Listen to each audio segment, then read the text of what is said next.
আজকে আপনারা দেখবেন ফটোশপ এর দ্বিতীয় ক্লাস টেক্সট লেখালেখি সম্পর্কে বিস্তারিত আলোচনা। তো চলুন এবার ভিডিওতে যাওয়া যাক।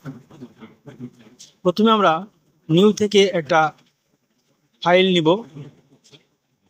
এখানে আমরা সাইজ সেট করব। আমি উইডথ নিলাম 800 আর হাইট হচ্ছে 500। এরপর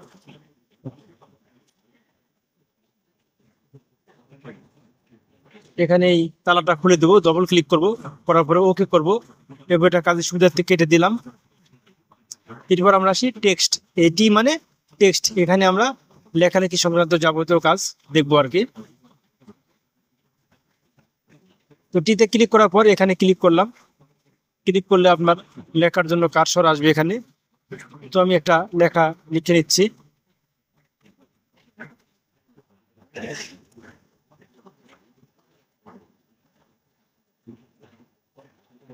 আমি এখানে লিখলাম Bangladesh is a land of river. Just একটা লাইন লিখলাম এখানে। এটার বিভিন্ন কাজ দেখাবো। তো এটা নড়াচড়া করার জন্য আপনার এই যে মুভ টুলে ক্লিক করছিলাম, এরপরে এখান থেকে এই যে নড়াচড়া করব।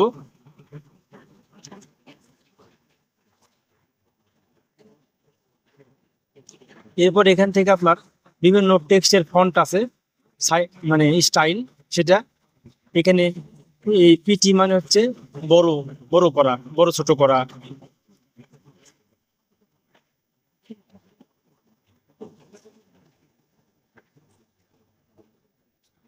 এটা আমি এভাবে টেনের সামনে পিছনে নিয়ে নিতে পারবো। এটা হচ্ছে মুভ টুলে ক্লিক করা আছে। আবার লিখতে চাইলে আমি এখানে ক্লিক করবো টিতে। এরপর অন্য একটা ফন্ট স্টাইল দিব। এখান থেকে আপনি বিভিন্ন স্টাইল দেখে দেখে যেটা ভালো লাগে সেটা দিবেন।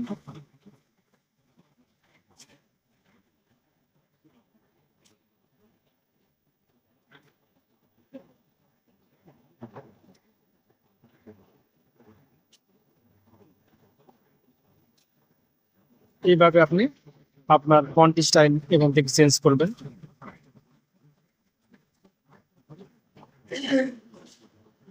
এই যে দেখেন, এই লেখাটা সিলেক্ট করলাম।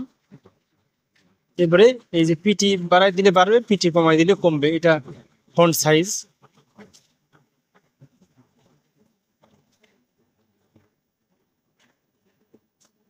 এখানে হচ্ছে আমি শার্ট দিলাম।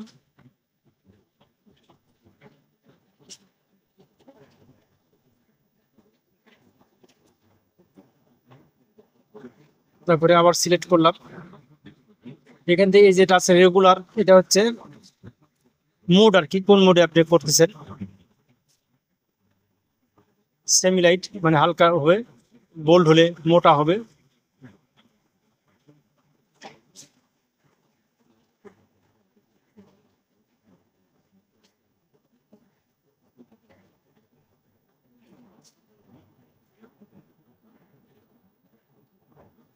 এখান থেকে ড্রপ ডাউন মেনু থেকে আপনি এভাবে চেঞ্জ করবেন।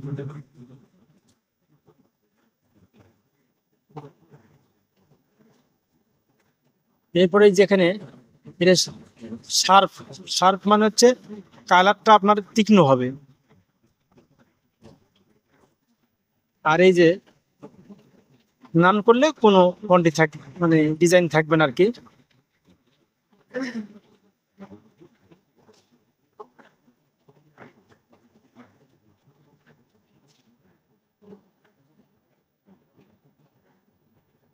এই যে দেখেন নান করা আছে, মানে লেখাটা যখন বড় করবে তখন ফেটে ফেটে যাবে, এটা ঝাপসা ঝাপসা হবে। এই জন্য শার্প করতে হবে। এই যে দেখেন এবার শার্প করলাম, এবার দেখেন ফেটে ফেটে যায়নি। আর আগেবারে একটু হালকা ফাটা ফাটা লাগছিল যখন আপনার নান ছিল।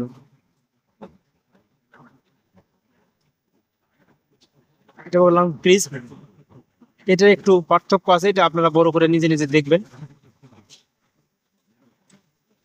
স্মুথ, স্মুথ এটা স্বাভাবিকভাবে থাকে।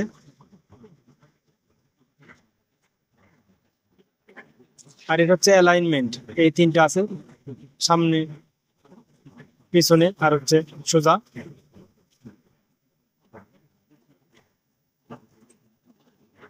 এটা মানে হচ্ছে আপনার শীটের অ্যালাইনমেন্ট, এই যে ফটোশপের যে শীট আছে এই শীটের। আর লেখার অ্যালাইনমেন্টটা আপনার দেখে কম বেশি করে ঠিক করতে হবে।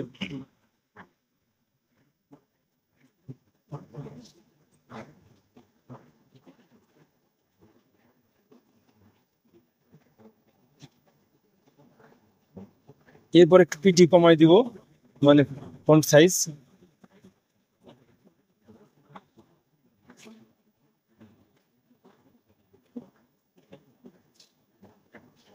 এবার এটা হচ্ছে কালার, এখান থেকে আপনি কালার সিলেক্ট করবেন, ফন্ট কালার। এখানে যে কোনো কালার নিয়ে ক্লিক করলে সেই কালার নিয়ে নেবে। এই যে আমি সবুজে ক্লিক করছি, সবুজ কালার হয়ে গিয়েছে। এখান থেকে যদি হলুদ নিই তাহলে হলুদ কালার হয়ে যাবে।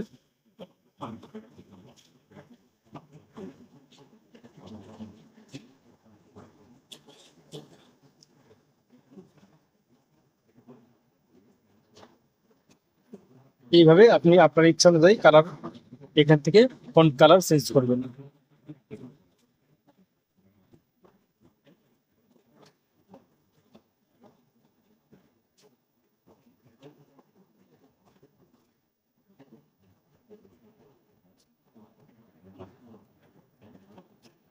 এবার এটা হচ্ছে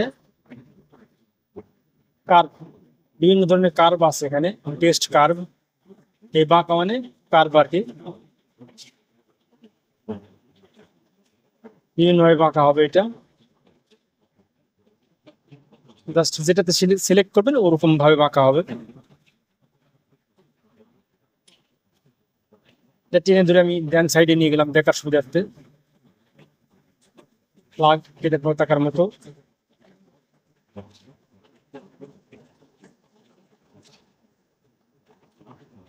এইভাবে আপনি বিভিন্ন রাত দিয়ে দেখবেন, যেটা ভালো লাগে সেটা করবেন।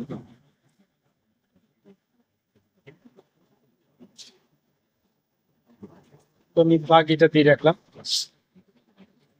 এরপর হরিজন্টাল আর হচ্ছে ভার্টিক্যাল, এটার একটা বিষয় আছে। হরিজন্টাল মানে আর এইভাবে থাকবে কম থেকে ডানে, আর ভার্টিক্যাল মানে এই যেরকম বাঁকা হবে, মানে খারাপ হবে আর কি। তারপরে এটা আপনি এই যে ভাঁজ কমাতে বাড়াতে পারেন, ডান দিকে গেলে ভাঁজ বাড়বে, বাম দিকে গেলে উল্টা দিকে বাড়বে।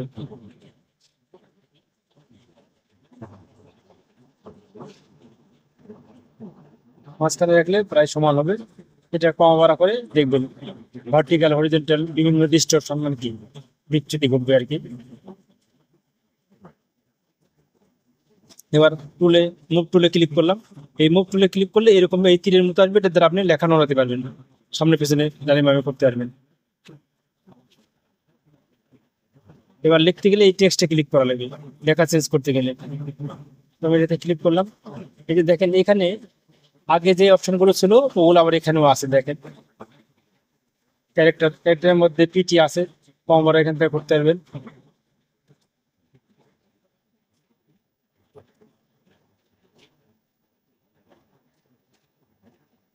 এইভাবে বিভিন্নটা কম বেশি করে দেখবেন। এরপর ম্যাট্রিক্স, এটা একটু পরে দেখাচ্ছি।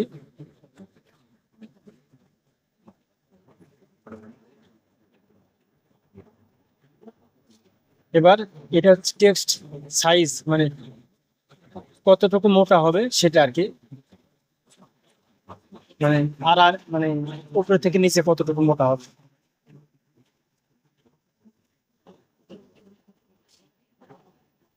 এটা কমানো করলে বাড়তে পারবে, মানে লেখা কতটুকু লম্বা হবে।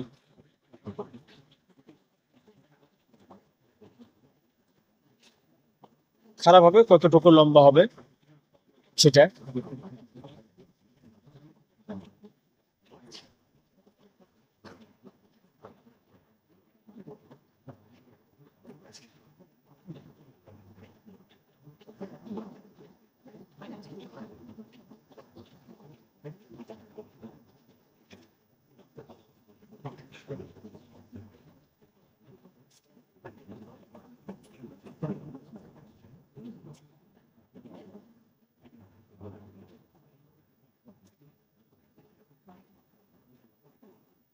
এটা বাড়ালে আপনার উপর দিকে নিচের দিকে যাবে, লেখা পেজের উপরে হবে না নিচে হবে, এটা কতটুকু উপরে কতটুকু নিচে হবে।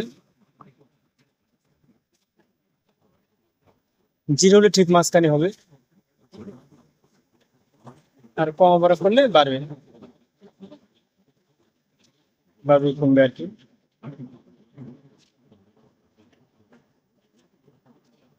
এখান থেকে ফন্ট স্টাইল,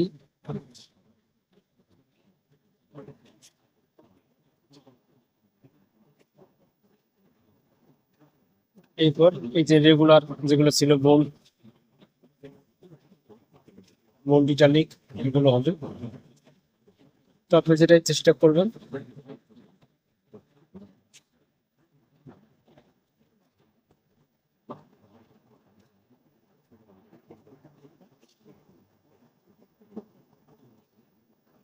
এবার এটা দেখেন, এটা হচ্ছে ফাঁক কতটুকু হবে লেখার মাঝখানে সেটা, ডান থেকে বাম দিকে কত ফাঁক হবে সেটা। জিরো দিলে স্বাভাবিক হবে।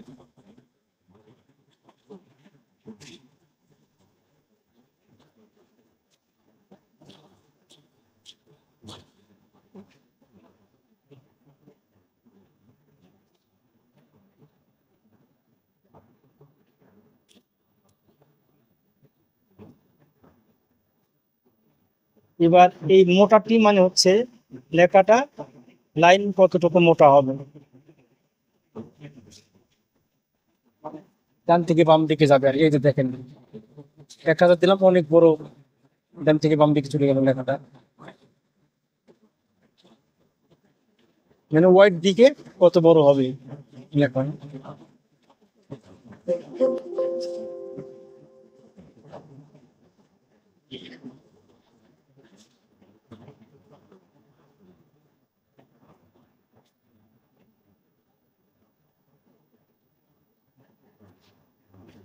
এই যে দেখেন, যত সংখ্যা বাড়াবেন আপনার তত বড় হবে।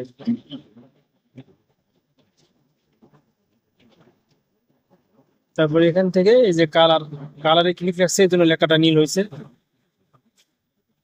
এখান থেকে আপনি আগের মতো কালার চেঞ্জ করতে পারবেন, অর্থাৎ আপনি এখান থেকে করতে পারেন এই বক্স থেকে, আর উপরে যে অপশন গুলো আছে সেখান থেকে করতে পারেন।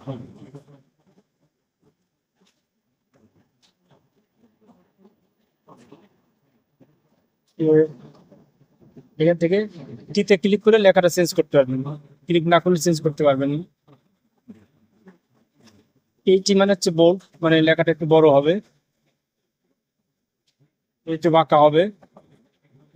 ডাবলটি মানে সবগুলো লেখা বড় হতে হবে,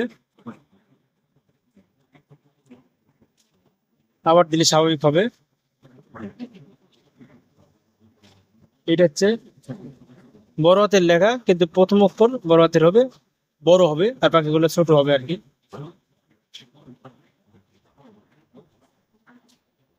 সবগুলো বড় হাতের, কিন্তু প্রথম অক্ষর বড় হাতে বড় হবে।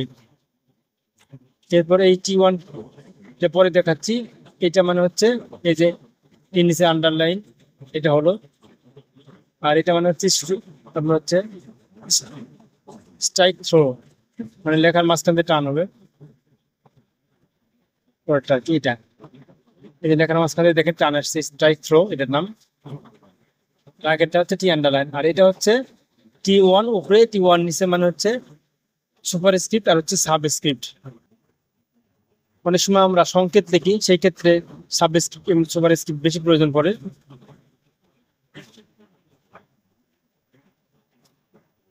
তো লেখার সাইজ একটু বড় করে নিলাম, আমি লিখলাম H2O আর H2SO4।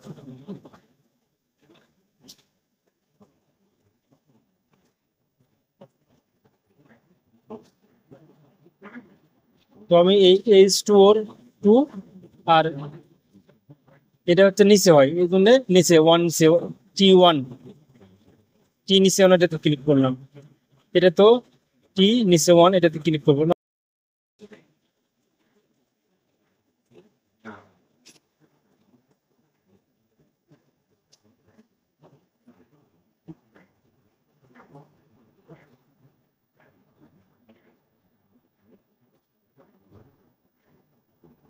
আমি আর একটা সূত্র এটার কাজ দেখাচ্ছি। এই যে স্কোয়ার, এটা উপরে দিব, এই যে বি স্কোয়ার, এই টুটাকে উপরে দিব, এই জন্য টি উপরে ওয়ান এটাতে ক্লিক করবেন। অর্থাৎ টি উপরে ওয়ান এটাতে ক্লিক করলে লেখাটার পাওয়ার হবে, আর নিচে ওয়ান এটাতে ক্লিক করলে লেখার নিচে আসবে।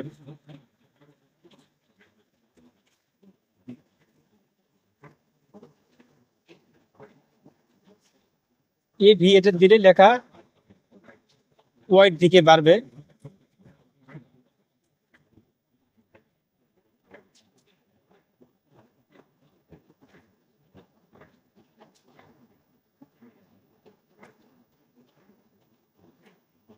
এখান থেকে শার্প স্মুথ করতে পারি।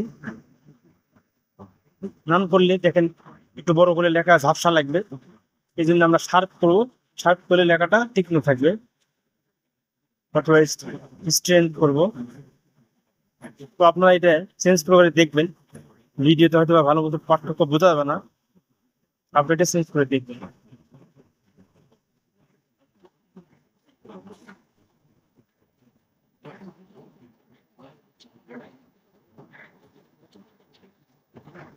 আমি এবার মুভ টুলে ক্লিক করলে লেখা নড়াতে পারবো। তো ক্লিক করলাম, এবার এটাতে কাজ করতে হলে টিতে ক্লিক করলে, টিতে ক্লিক না করলে লেখার কোনো পরিবর্তন করা যাবে না। ক্লিক করে নিলাম, এবার সিলেক্ট করলাম, এরপর এইখান থেকে স্ট্রং করলাম, মানে লেখাটা খুব তীক্ষ্ণ হবে, ভালো লাগবে দেখতে, কোনো ঝাপসা হবে না। স্ট্রং করলে মানে কালি করা হবে, আর স্মুথ করলে এটা স্বাভাবিক হবে। এরপরে এই সিস্টেমে ক্লিক করলে যে পর্যন্ত কাজ করলাম সেটা সেভ হবে, আর এই যেটা নট এটাতে ক্লিক করলে চলে যাবে আর কি।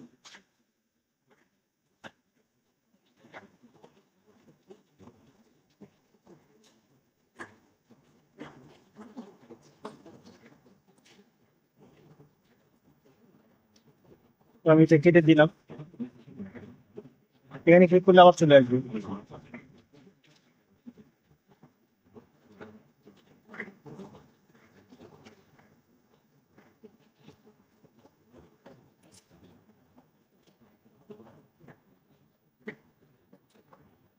তো এবার আমরা লেখা উপরে থেকে নিচে করবো, নিচ থেকে উপরে করবো।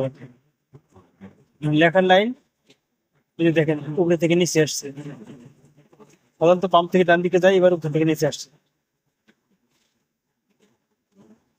এবার টেক্সটে ক্লিক করলে এটা পরিবর্তন করতে হবে। তো আমি পিটি একটু কমাই দিব, লেখা ফন্ট হচ্ছে না এই কারণে। যাতে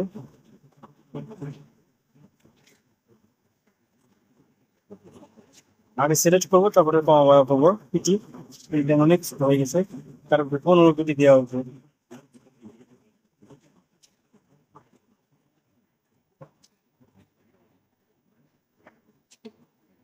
লেখাটা দেবে উপরে থেকে নিচের দিকে, মুখ খুলে ক্লিক করলে লেখা সরাবো।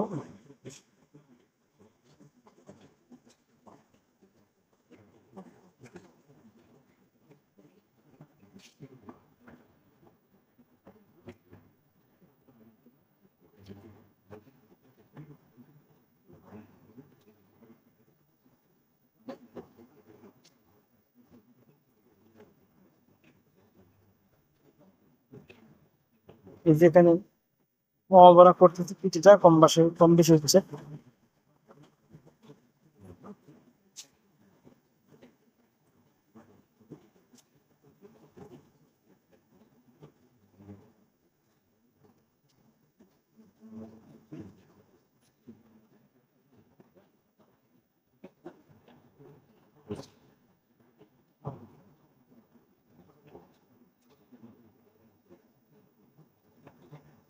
জায়গাটা সিলেক্ট করলাম, এরপরে এই যেটিতে ক্লিক করলে আবার এক ক্লিক করলে উপরে থেকে নিচে হবে, আর এক ক্লিক করলে ডান থেকে বাম দিকে হবে।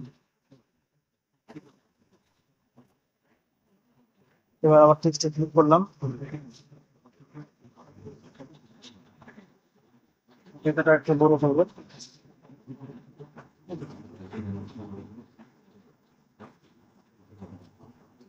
সেট করলাম। এবার আপনারা সবকিছু ব্যবহার করতে পারে, তাহলে আমরা এগুলো শিখলাম।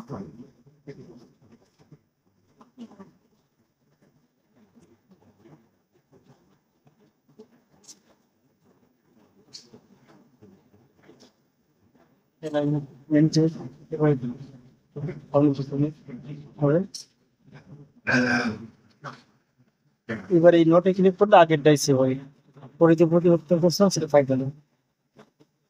আর ডিসমিস দিলে যে পর্যন্ত কাজ করলে ওই পর্যন্ত কাজ নিয়ে নিবে। ডিসমিস দেওয়া মানে ওকে করা, লাস্টে যে পর্যন্ত আপডেট থাকে সে পর্যন্ত থাকে। আশা করি বুঝতে পারছেন।